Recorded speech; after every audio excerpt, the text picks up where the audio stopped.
You know what time it is, man. Every time it's MSG PM, we got a guest to bring in. And we don't even really want to call him a guest. He's more like family. He's family of the show. Former New York Knick over here doing analyst for the Milwaukee Bucks. But he's, like we say, once a Knick, always a Knick. Steve Novak, what's going on, brother? How you doing? I'm doing well. It's so good to be here, especially on a night where the Knicks are kicking butt. I mean, the way Julius Randle played tonight, the defense, Coach Tibbs has got these guys looking like they're ready for the playoffs. So I will take credit for some of that defense tonight. I didn't get to take a lot of credit for my defense when I played, but if you guys are going to claim that the Knicks are winning because we're on, I like that. I'm in. For the record, Kaz, Mark texted, our record is 14-5, Novi. So yes, we'll take our credit in regards to this. I'm taking that. When you see these faces, it's most likely going to be a dub, so I ain't mad at it. Novi, you touched on it before. The defense was the key tonight against a shorthanded Los Angeles Lakers team. Obviously, no LeBron James, no Anthony Davis, no problem for the Knicks because they locked up. Dennis Schroeder's their main gun. Elfrid Payton played pretty well and did his best to neutralize it. What did you see on the defensive end when it came to the New York Knicks tonight?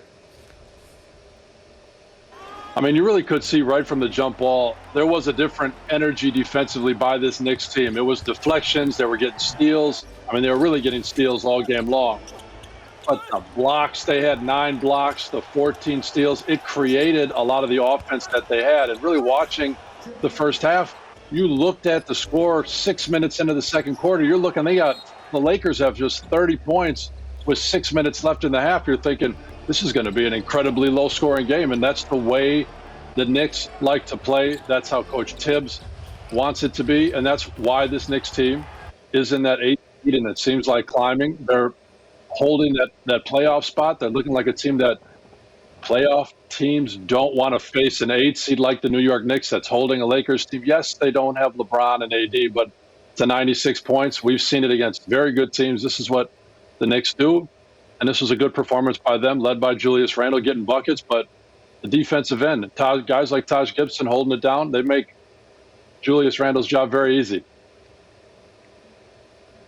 Love that. Every time you say playoffs, Novi, in my mind, I'm hearing the Cardinals coach, I think. Playoffs? Playoffs? Don't talk about playoffs. Playoffs? You kidding me? Playoffs? I'm trying to win a game. Okay, I like the sound of playoffs, though. But speaking of why this team is potentially a caliber team that would be in the playoffs, the All-Star, Julius Randle. Tonight, another solid performance by him. And Novi, you know this. The season starts to get a little long in the tooth, but Julius has still found ways to be consistent. Yeah, being consistent, I think, has maybe been the biggest surprise that we've seen from him this year. You knew he could get buckets. You knew he could be a big-time player. But how consistent could he be? And then you're seeing him put up games like this. It's really pretty impressive to see him go off tonight for 34 points. He talked a little bit about it. Look, I was drafted by the Lakers. I played for them for the first 4 years of my career. I like going against them. I have a little something extra for them when I see him. And he certainly showed that tonight. He was focused from start to finish.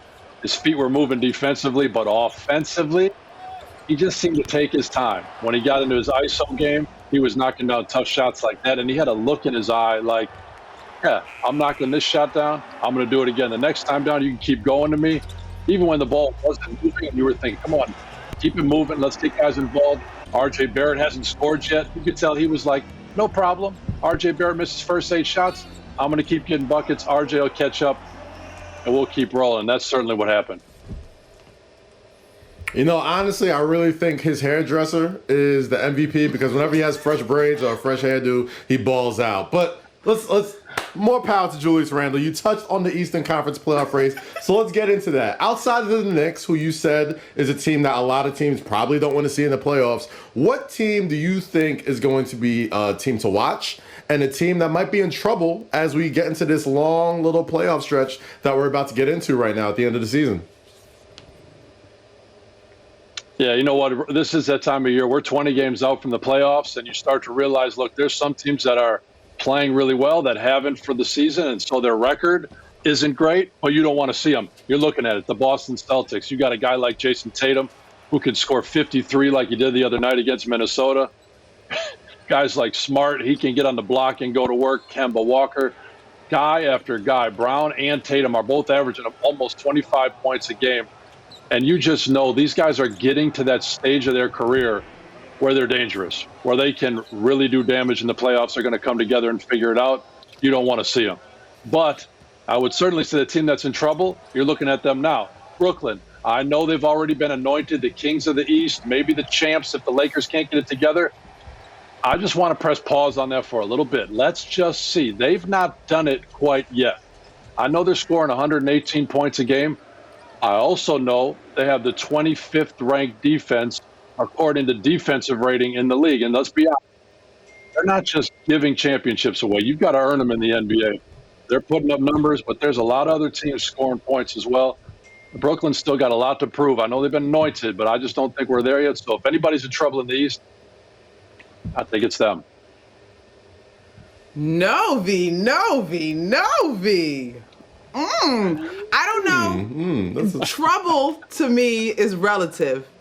I am one of those people that have already anointed that particular team, but we'll see. You make decent points, but I just keep thinking whoever their opponent is has to also keep up with them offensively. And you win the game by the points on the scoreboard.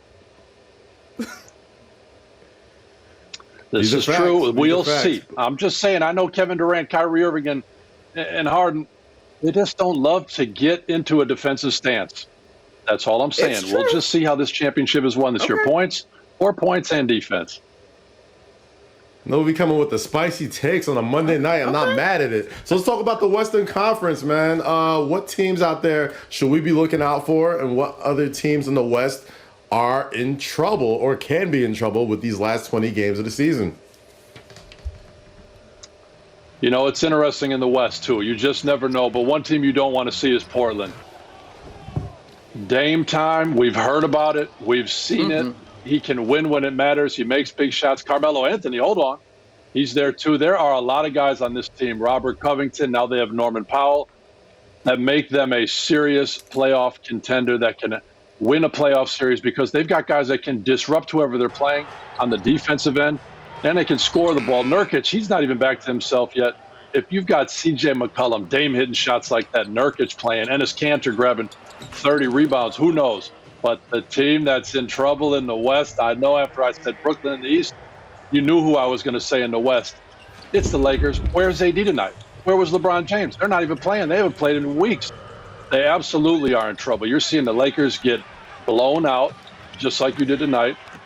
Yes, I know they don't have their two stars there, but you know if you're not in rhythm, you cannot always just flip a switch and make a championship show up. That's just not how it works. The bubble happened last year. A lot of teams thought, we're going to show up. We're going to be exactly who we were during the season.